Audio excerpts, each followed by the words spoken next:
সাবেক প্রধানমন্ত্রী শেখ হাসিনা তার ছেলে সজীব আহমেদ ওয়াজেদ জয়, ছোট বোন শেখ রেহানা এবং রেহানার মেয়ে ও ব্রিটিশ মন্ত্রী টিউলিপ সিদ্দিকের দেশে বিদেশে লেনদেনের যাবতীয় নথি তলব করে বাংলাদেশ ফাইন্যান্সিয়াল ইন্টেলিজেন্স ইউনিটের কাছে চিঠি দিয়েছে দুর্নীতি দমন কমিশন।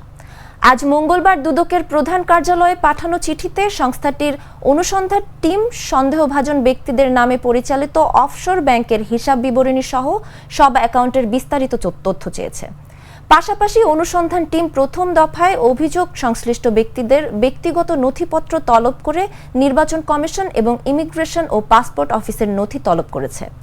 আজ মঙ্গলবার তাদের নামে পরিচালিত অফশোর ব্যাংক অ্যাকাউন্টের নথি ও দেশের ব্যাংক ও আর্থিক প্রতিষ্ঠানের লেনদেনের বিস্তারিত বিবরণ সরবরাহের জন্য বিএফআইইউর কাছে চিঠি দিয়েছে অনুসন্ধান টিম। জানা গেছে, শিগগির আরও কিছু সরকারি বেসরকারি প্রতিষ্ঠানে নথি তলব করে চিঠি পাঠানো হবে।